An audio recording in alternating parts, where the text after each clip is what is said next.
Hello students, welcome to our YouTube channel H D scholars academy. देखिए, अब तक हमने क्लास 10 के चैप्टर 5 अर्थमेटिक प्रोग्रेशन का इंट्रोडक्शन पढ़ा था लास्ट वीडियो में। तो हमने इसके बारे में सब कुछ समझ लिया था कि अर्थमेटिक प्रोग्रेशन होता क्या है। तो आज हम देखेंगे इसकी एक्सरसाइज 5.1 से स्टार्ट करेंगे। तो आज की वीडियो में हम 5.1 की एक्सरसाइज स्टार्ट करने जा रहे हैं। इसका सॉल्यूशन देखेंगे कैसे है।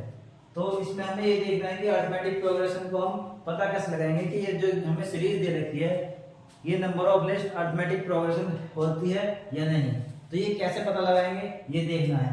अगर होती है तो इनके टर्म्स हम कैसे कैसे फाइंड कर सकते हैं, तो हमको ये देखना है। तो आइए देखते हैं इसका 5.1 का एनसीईआरटी फर्स्ट क्वेश्चन। तो एनसीईआरटी का 5.1 एक्सरसाइज का फर्स्ट क्वेश्चन देखते हैं। देखिए ये रहा बोर्ड पे, in which of the following situations, हमें कुछ सिचुएशंस दे रखी हैं। Does the list of numbers involved make as arithmetic progression and why. तो हमें ये बताना है कि ये जो सिचुएशन हमें दी गई है क्वेश्चंस में, तो ये एक अर्थमेटिक प्रोग्रेशन में इन्वॉल्व होती है नहीं, कि इस सिचुएशन को अगर हम एक लिस्ट में बना दें तो ये अर्थमेटिक प्रोग्रेशन है या नहीं, और अगर है तो क्यों है। तो देखिए फर्स्ट पार्ट देखते हैं क्वेश्चन नंबर 1 का। ये हमारी एनसीईआरटी के चैप्टर 5 का फर्स्ट 5.1 का फर्स्ट क्वेश्चन है। तो फर्स्ट क्वेश्चन का फर्स्ट पार्ट देखिए।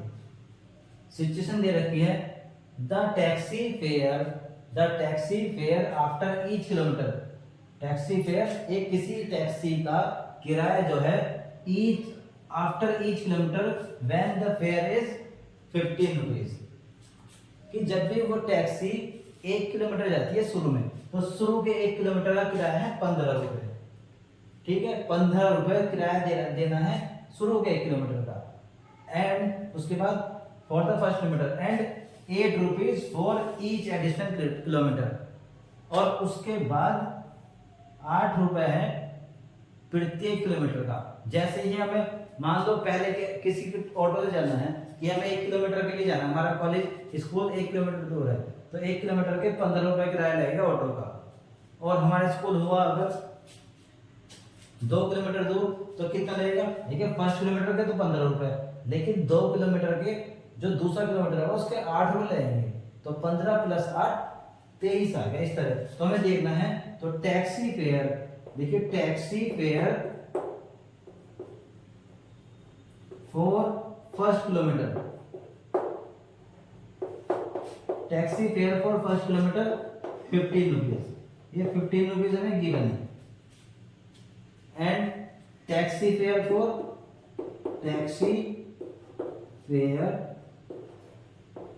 For 2 kilometre. देखिए 2 किलोमीटर के लिए टैक्सी का किराया कितना होगा। देखिए फर्स्ट किलोमीटर के लिए कितना होगा 15 रुपीज। 15 रुपीज फर्स्ट किलोमीटर के लिए। लेकिन जो इसके बाद सेकंड किलोमीटर है तो इसका किराया हुआ 15 प्लस दूसरे वाले के लिए 8 रुपीज, तो कितना 23। एंड इसी तरह हम देखेंगे taxi fare for third kilometre for 3 kilometre. 3 kilometre जाने के लिए कितना किराया लगेगा। तो फिर देखिए टोटल 2 किलोमीटर में लगा 23। उसके बाद जो मतलब 1 किलोमीटर और चलेंगे तो उसमें भी 8 रुपए और लगेगा, है ना। नेक्स्ट ईच किलोमीटर के 8 रुपीज लगेगा। तो 23 + 8 ये 31 रुपीज। इसी तरह टैक्सी फेयर हम देखेंगे। टैक्सी का किराया फॉर 4 किलोमीटर, कि 4 किलोमीटर के लिए टैक्सी का किराया कितना लगेगा। तो कितना होगा भैया, देखिए 31, 3 किलोमीटर का 31 था, तो 1 किलोमीटर का और लगा दो 8 रुपए अगले, तो कितना होगा 39 रुपीज। तो देखिए हमारे इस तरह देखे जाए तो ये होगा हमारे पास फर्स्ट टर्म, सेकंड टर्म और थर्ड टर्म, ये होगी फोर्थ टर्म। इसी तरह हम कोई सी भी टर्म निकाल सकते हैं। तो देखिए हमारे पास फर्स्ट टर्म बन गई 15 एंड सेकंड टर्म 23 और थर्ड टर्म 31 और फोर्थ टर्म 39। इसी तरह चाहे कितने किलोमीटर का देख लो आगे को, इसी तरह चलेगी। तो हम क्या बोल देंगे कि ये जो लिस्ट निकली है सिचुएशन की, ये एक एपी की सीरीज होगी। कौन सी प्रोग्रेशन है, एपी अर्थमेटिक प्रोग्रेशन। तो इसके बाद हम लिख देंगे वी ऑब्जर्व, ठीक है, क्लियरली वी ऑब्जर्व दैट, कि हमको ठीक साफ साफ दिख रहा है, clearly we observe that as कि this is an AP, this is an AP as common difference, common difference कितना है देखो इसमें, कॉमन डिफरेंस 8, कॉमन डिफरेंस आ गया 8। तो कॉमन डिफरेंस 8 के लिए ये क्या है, ये क्या होगा, एक एपी होगा। तो दिस सिचुएशन इज एपी, क्योंकि इसमें सभी में कॉमन डिफरेंस 8 है। ये तो कोई सा भी टर्म देख लीजिए, सेकंड टर्म जो है इसके फर्स्ट टर्म से, मतलब कोई सा भी टर्म उसके पहले वाले टर्म में 8 ऐड करके ही आया है, तो ये एपी है। देखिए अभी इसके बाद हम सेकंड क्वेश्चन देखें। क्वेश्चन नंबर फर्स्ट का second part, the amount given है हमें, the amount of air present in a cylinder, एक सिलेंडर में एयर प्रेजेंट पता रखिए कि एयर कितनी है ना, अमाउंट ऑफ एयर प्रेजेंट, कि उसमें उपस्थित हवा का बता रखिए वॉल्यूम कितना है एक सिलेंडर के अंदर। When A vacuum pump removes 1/4 of the air remaining in cylinder eight A time. तो हमको सीरीज बतानी है इसकी, जो हमें टर्म निकालने हैं, किस चीज से निकालने हैं, देखिए समझना है। और क्वेश्चन को एक बार ठीक से अंडरस्टैंड कर लेना तो हमें आधा क्वेश्चन तो वहीं पे हमारा कंप्लीट हो जाता है। तो क्वेश्चन को एक ही बार इस तरह पढ़ो, क्वेश्चन को सिर्फ एक बार इस तरह पढ़ना है कि हमें पहली बार में समझ में आ जाए। चाहे तुम क्वेश्चन धीरे धीरे पढ़ लो, 2 बार जल्दी जल्दी पढ़ने से अच्छा है कि एक ही बार आराम से पढ़ लें, तो टाइम कम लगेगा। तो देखिए इसमें ये क्या है, the amount of air present in the cylinder. तो एक सिलेंडर में जो एयर प्रेजेंट है उसकी अमाउंट जो भी है, जब भी वैक्यूम पंप, कोई वैक्यूम पंप होता है हवा निकालने का, रिमूव्स 1/4, तो उस सिलेंडर में जब ये पंप मारा जाता है तो वो अपनी टोटल वॉल्यूम का 1/4 बाहर निकाल देता है। तो हमें क्या करना है, of the air remaining in cylinder eight A time. तो सिलेंडर के अंदर जो वो एयर है, जो रिमेनिंग एयर है, उसको बताना है। तो जब भी हम पंप मार रहे हैं तो सिलेंडर के अंदर कितनी हवा बची है उसकी सीरीज बनानी है। तो हमको सीरीज लिखनी है रिमेनिंग एयर की, एयर रिमेनिंग की, बस ये ध्यान रखना है इन सिलेंडर पे। तो फर्स्ट ऑफ ऑल हम देखेंगे कि लेट, हमने मान लिया कि लेट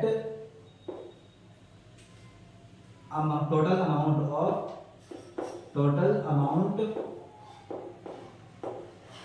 ऑफ एयर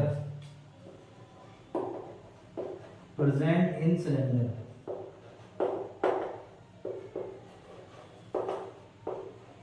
हमने मान लिया कि सिलेंडर का वॉल्यूम V था, तो उसके अंदर टोटल वॉल्यूम V थी। ये हमने लेट कर लिया कि लेट V एयर थी सिलेंडर के अंदर। अब देखिए अब एक बार वैक्यूम पंप करेंगे तो कितनी वॉल्यूम निकलेगा। तो फर्स्ट टर्म तो हमारा रहेगा V, सबसे पहले इसके अंदर V वॉल्यूम है।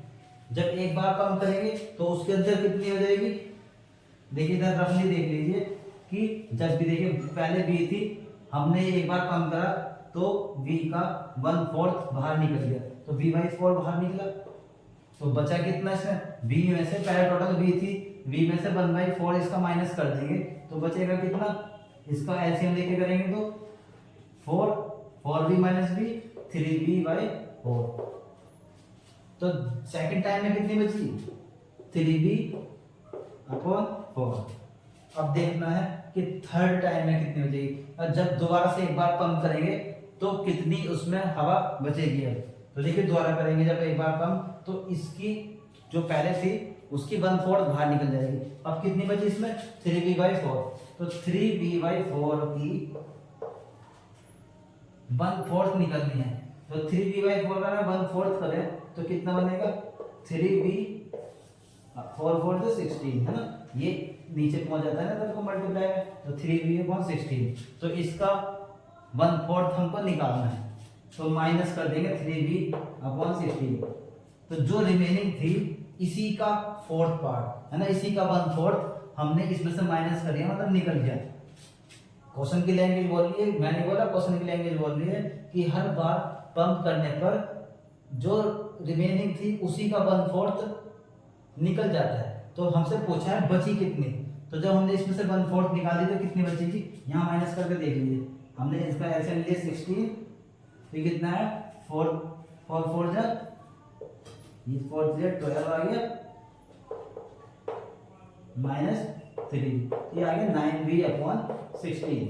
तो थर्ड टर्म कौन सी है हमारे पास, 9b/16। इसी तरह हम फोर्थ टर्म भी निकाल सकते हैं, लेकिन फोर्थ टर्म निकालने से पहले हम क्या करेंगे, इन्हीं में डी निकाल के देख लेंगे कि दोनों सेम है या नहीं। कॉमन डिफरेंस डी कैसे निकालते हैं, डी इक्वल a2 - a1 और a3 - a2। अगर दोनों टर्म सेम होती हैं तो ये AP होगा, नहीं तो नहीं। तो यहाँ पे हम a2 इसमें डी निकाल के देखेंगे। देखिए डी इधर निकाल लेते हैं, डी इक्वल्स a2 - a1 होता है, a2 - a1। तो a2 क्या है देखिए इसमें 3b - 3b/4 - b। तो कितना आएगा, देखिए कितना है माइनस के b/4। अब हम दूसरा निकालेंगे इसमें फॉर्मूला, d इक्वल्स a3 -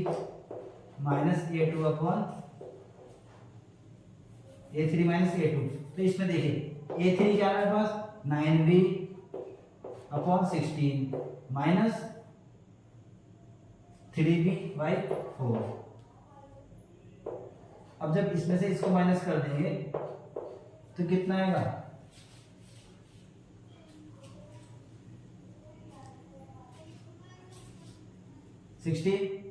ये हुआ 9b - 12, ये आ गया माइनस के 3b/4 3b/16। तो हमारे पास a2 क्या है, a3 आ गया माइनस के 3b/16। तो देखिए फर्स्ट वाला था माइनस के b a2 - a1 आया, a2 - a1 माइनस के b/4 और a3 - a2 माइनस के 3b/4। इसका मतलब कॉमन डिफरेंस दोनों बार ही अलग अलग है। तो कॉमन डिफरेंस अगर दोनों बार अलग अलग है तो इसका मतलब this is not an AP, because here common difference is not same. तो हम यहां लिख देंगे this is not an AP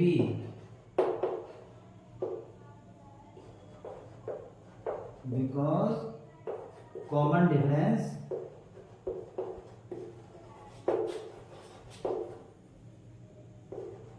are not same। Language अपने हिसाब से कुछ भी लिख सकते हैं, जरूरी नहीं है कि बुक की रटी रटाई लिखने हैं। लैंग्वेज इजी लिखो, कोई भी नंबर नहीं कटेगा। जैसी लैंग्वेज आप बना सकते हो, बस फैक्ट सही होना चाहिए, क्योंकि कॉमन डिफरेंस सेम नहीं है इसीलिए AP नहीं है। ठीक, चलो अब इसका हम नेक्स्ट क्वेश्चन देखते हैं, 1 के पार्ट 3 की तरफ। The cost of digging a well after every metre. एक क्वेश्चन को इतनी ध्यान से पढ़ लो कि पहली बार में समझ में आ जाए कि क्वेश्चन में पूछना क्या जा रहा है। तो देखिए इसमें बात हो रही है the cost of digging a well, एक कुएं को खोदने की कॉस्ट आफ्टर एवरी मीटर, प्रत्येक मीटर की कॉस्ट है खोदने की। इट कॉस्ट 150 रुपए 1 मीटर की। पहले first cost 150 for the first metre. First metre गड्ढा खोदने का, मतलब कोई मजदूर है उससे गड्ढा खुदवाया तो उसने पहले मीटर गड्ढा खोदने के लिए 150 रुपए कॉस्ट लगाता है कि 150 रुपए चार्ज लगेगा 1 मीटर गड्ढा खोदने का। एंड अब आगे देखिए question, rises by 50 rupees for each subsequent metre. और उसके बाद जितने मीटर बढ़ता जाएगा तो 50 रुपए बढ़ाता चला जाएगा, वो 50 मीटर के हिसाब से बढ़ा देगा। जैसे उससे अगर हम तो यहाँ पे देख लेंगे कि कॉस्ट ऑफ हमें गिवन है, cost of digging a well,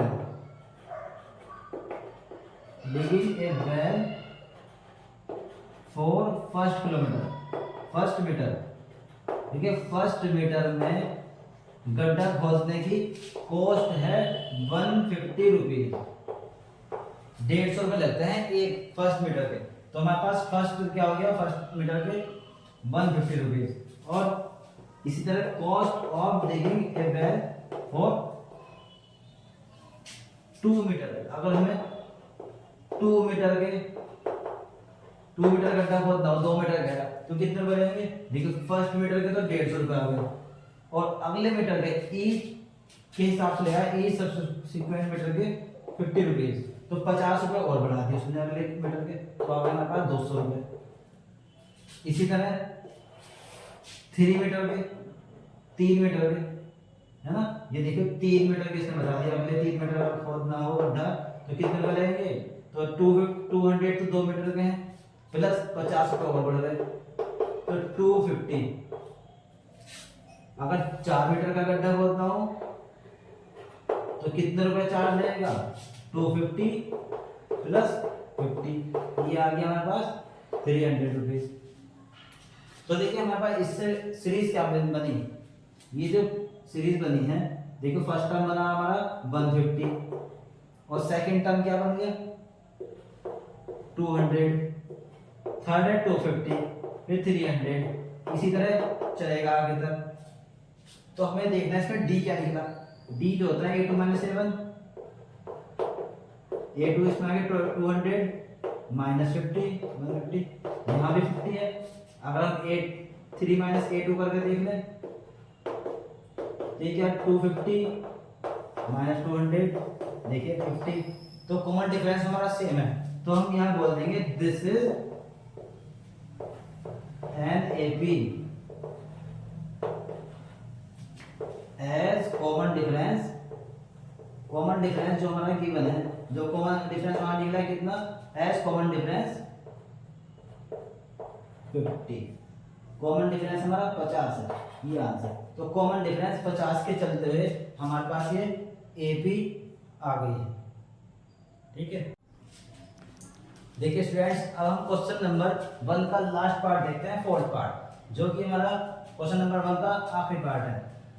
इसमें बोल रखा है the amount of money in the account every year when 10,000 rupees is deposited at compound interest 8% पर एनम। देखिए बात हो रही है कंपाउंड इंटरेस्ट की। कंपाउंड इंटरेस्ट आपने 8th क्लास में पढ़ा होगा। कंपाउंड इंटरेस्ट होता है नॉर्मली, जैसे हमें कोई हम प्रिंसिपल अमाउंट जमा करते हैं तो उस पर जो इंटरेस्ट मिलता है, तो 1 साल का तो मिलता है 8% पर एनम है, तो कंपाउंड इंटरेस्ट में इंटरेस्ट पे इंटरेस्ट मिलता है, तो यही वाला हमें देखना है। तो इसमें फॉर्मूला रहेगा कंपाउंड इंटरेस्ट का। तो देखिए बोल रखा है the amount of money in the account every year when 10,000 is deposited. तो हम जानते हैं इसमें we know that if P rupees, अगर P रुपए को हम डिपॉजिट करते हैं किसी पर से R% रेट पर, एट R% रेट पर एनम,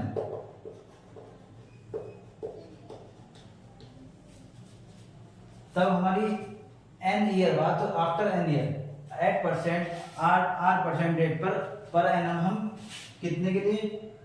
फॉर n ईयर्स, किसी भी n ईयर्स के लिए हमने जमा कर दी, किसी अकाउंट में डिपॉजिट की, then our money will be, हमारे पास जो मनी होगी, जो हमें मनी गेट होगी after n years, n year के बाद कितनी होती है? वो होती है हमारे पास, देखिए total amount P into 1 plus R/100 की होल पावर n, यही होता है ना किसका अमाउंट, किसका कंपाउंड इंटरेस्ट की टोटल अमाउंट का फॉर्मूला। तो यही अप्लाई करना। देखो फर्स्ट ईयर में कितना है, यहाँ से देखते हैं, पहले हमने कितना डिपॉजिट किया? 10,000 रुपीज, तो ये हमारे होगा फर्स्ट टर्म, इसमें होगी फर्स्ट टर्म A, और उसके बाद कितना हमने सब करा? जो 8% पे लगा हमारा रेट, देखिए अमाउंट कितनी थी टोटल? 10,000, 1 प्लस R है इसमें 8/100, तो ये फर्स्ट ईयर का, 1 साल का, 1 साल में इतनी अमाउंट हो जाएगी, और दूसरे साल में कितनी हो जाएगी? 1 प्लस 8/100 2, और third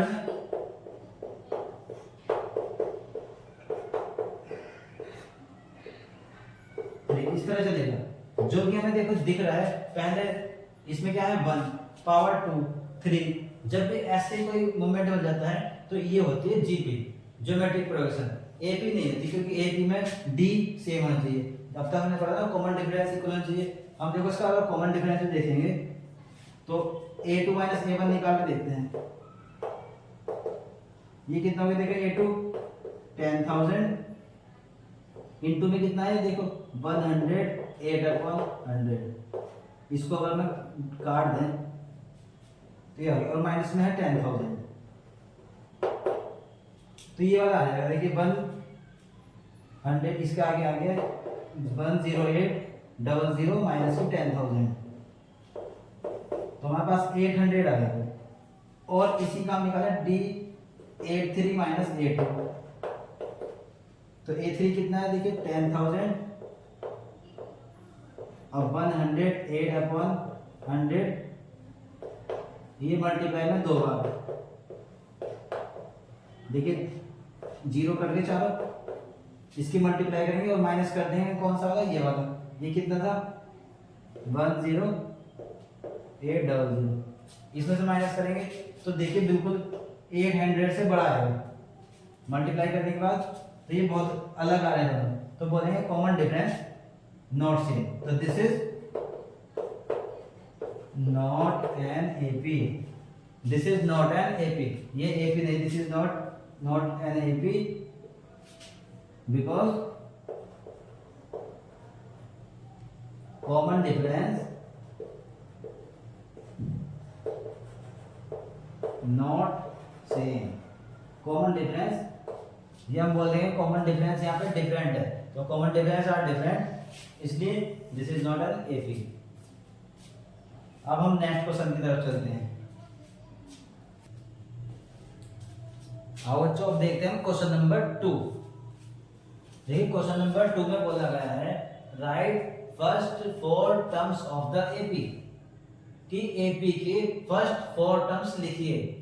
when the first term A, जब first term A and the common difference D are given as follows, जब हमें फर्स्ट टर्म ए दे रखा हो और एक कॉमन डिफरेंस डी दे रखा है, तो हमें इस एपी की जिस एपी का फर्स्ट टर्म ए है और कॉमन डिफरेंस डी है, ये है, तो हमें बताना है इस एपी के फर्स्ट 4 टर्म्स क्या होंगे, तो लिखने हैं। तो देखिए हम लिखते हैं फर्स्ट 4 टर्म कैसे होंगे। हमें पता है a1 इक्वल होता है a के, a1 इक्वल होता है a के, तो a1 कितना है, a इसमें 10, तो a1 तो आ गया हमारे पास 10, फर्स्ट टर्म आ गई 10। और a2 हमने क्या पढ़ी थी, देखिए हमने डेफिनेशन पढ़ी थी कि AP arithmetic progression is a list of number, एक नंबरों की ऐसी लिस्ट होती है in which every next term, जिसमें सभी अगला term is obtained by added a fixed number to the previous one, जिसमें हमें हर एक नेक्स्ट नंबर उसके पिछले नंबर में कोई एक फिक्स नंबर जोड़ने के बाद मिलता है। वो फिक्स नंबर क्या होता है, कॉमन डिफरेंस डी, ये पढ़ा था। जो कॉमन डिफरेंस डी है वो उससे पिछले वाले नंबर में ऐड कर देंगे तो हमें अगला नंबर मिल जाएगा। तो देखिए इसमें a2 कैसे मिलेगा, हम इसमें a1 में अगर हम d ऐड कर दें तो मिल जाएगा हमें। तो a1 कितना है हमारे पास 10 और d कितना है इसमें, d हमें गिवन है 10, तो 10 + 10 हो गया 20। इसी तरह a3 निकालेंगे तो a2 + d, a2 कितना है इसमें आगे हमारे पास 20 + 10 ये आ गया 30। अब हमें निकालना a4, शुरू के 4 टर्म्स पूछे गए हैं, 4 ही निकाल के दिखा देंगे इसमें। तो देखो a4 निकालना है, लास्ट टर्म a3 + d, तो कितना आ गया 30 + 10 = 40। ठीक है, तो हम लिख देंगे द फर्स्ट 4 टर्म्स आर कौन से आगे देखिए 10, 20, 30 एंड 40, ये आंसर यही हमसे पूछा गया था। ठीक है, अब देखिए सेकंड पार्ट इसका।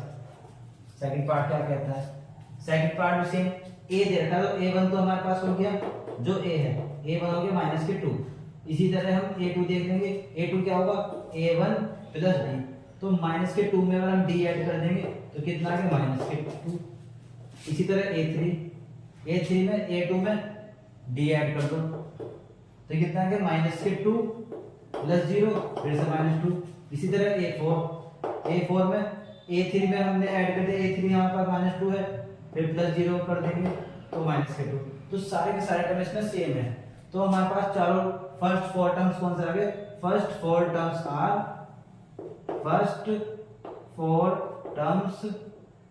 आर देखिए -2, -2 और -2, चारों के चारों टर्म से -2 मिलते हैं।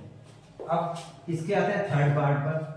देखिए थर्ड पार्ट ए है, तो A1 तो हमारे पास यही होगा जो A1 होता है A, तो माइनस क्या है A हमारे पास 4, तो फर्स्ट टर्म आ गया 4, सेकंड टर्म कैसे निकालेंगे? सेकंड टर्म अब तो पता चल गया होगा, देखते ही बता दोगे कि A1 प्लस के D, A1 है इसमें 4, D कितना है? -3। तो देखिए 4 -3 प्लस माइनस माइनस हो जाता है ना, तो 4 - 3 कितना होगा? ये हो गया 1। अब देखिए A3 में A2 प्लस D, A2 कितना है हमारे पास? 1 और प्लस D कितना है? -3, तो प्लस माइनस माइनस हो जाता है, तो 1 - 3 कितना हो गया? -2। इसी तरह यहाँ निकालेंगे A4 A3 plus D, A3 हमारे पास -2 है और प्लस D -2 -3 कितना आ गया? -5।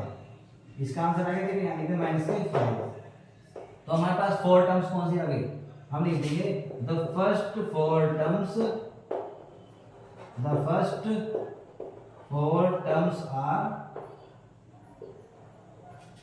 देखिए 1 पहली वाली है 4, सेकंड टर्म हो गई 1 और थर्ड टर्म है -2 और फोर्थ टर्म हो गई -5। ये आ गया आंसर। अब इसी तरह देखेंगे इसका फोर्थ पार्ट। देखिए फटाफट कि फोर्थ पार्ट क्या होगा। वैसे तो अब आप समझ ही गए होंगे क्या करना है, बहुत आसान लग रहा होगा। देखिए A1 A equals to -1, A2 निकालना है।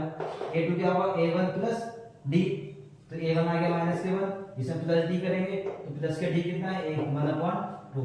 लेकिन -1 प्लस के हाफ, तो -1 में जब हाफ ऐड करेंगे तो माइनस के हाफ आएगा। अब आएगा A3 में A2 प्लस D है हाफ, देखिए माइनस के हाफ प्लस के हाफ, ये आ गया 0। अब आगे आ गया A4 निकालिए A3 प्लस D, A3 कितना है हमारे पास? 0 प्लस के हाफ, ये कितना आ गया? 1/2। तो हमारे पास कौन से बन गए? फर्स्ट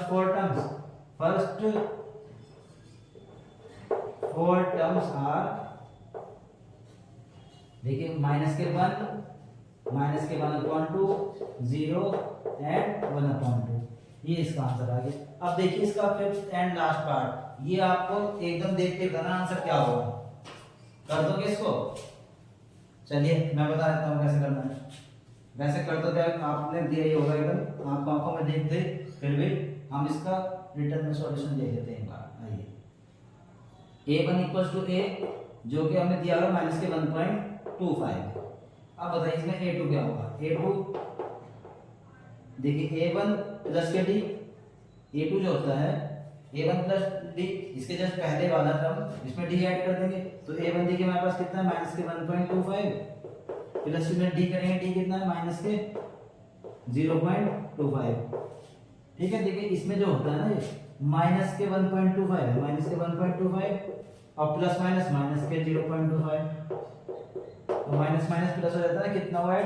तो -1.50 आ गए, तो -1.5। अब इसी तरह A3 निकाल देंगे, तो A3 होता है A2 प्लस D, A2 कितना है हमारे पास? -1.5, अब प्लस कर देंगे इसमें माइनस के, ये D दे रखा है -0.25, जब ऐड कर देते तो कितना है? प्लस माइनस, तो -1.75। इसी तरह अब A4 निकालना है, इसका A4 दिखाई दे रहा है ना? चलो मैं सामने ऊपर लिख देता हूँ A4 देखिए इसका A4 निकालना है, तो A3 प्लस D, तो A3 कितना है इसमें? A3 हमारा -1.75 प्लस करना है माइनस के, D दे रखा है -0.25, तो कितना आ गया? जब 1.75 में 0.25 ऐड करेंगे तो माइनस के 2 आएगा। देखिए माइनस के 2.0 माइनस के 2 आ गया। 1.7 में 2.5 ऐड कर दिया तो माइनस के 2 कर दिया। तो फर्स्ट फोर टर्म कौन सी होगी इसकी? फर्स्ट टर्म है इसकी माइनस के 1.25 एंड सेकंड टर्म होगी माइनस के 1.50 and third term is minus के 1.75 एंड फोर्थ टर्म माइनस के 2.0। ये हमारे 2 क्वेश्चन तक कंप्लीट हो गए। अब हम आगे बढ़ते हैं इसमें। चलो इसको हम देख लेंगे, कंप्लीट कीजिए। सबको समझ में आ गया? देखा क्वेश्चन नंबर 2 तक। अभी तक हमने क्या देखा? सिर्फ डी कैसे निकालते हैं, common difference a2 minus a1। कोई भी टर्म निकालनी हो हमें तो अभी तक हमने सिर्फ ये देख रखा है कि 5.1 में ये है कि एपी होती क्या है। तो ये एपी का हर एक टर्म जो होता है अपने प्रीवियस टर्म में एक D add, common difference D जो है तो एक फिक्स नंबर उसको ऐड करके आता है। तो कोई भी टर्म उठा लो, उसका जो हमें टर्म मिलेगा उसके प्रीवियस टर्म में डी ऐड करके मिलेगा। तो इसी टर्म ने कर कोई भी टर्म निकाल रहे हैं उससे जस्ट पहले वाले में डी ऐड कर देते हैं, आंसर आ जाता है। तो देखिए अब नोट कीजिए बराबर।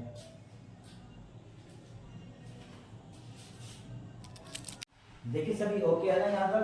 अब हम क्वेश्चन नंबर 3 देते हैं नेक्स्ट पार्ट में। Okay, thank you.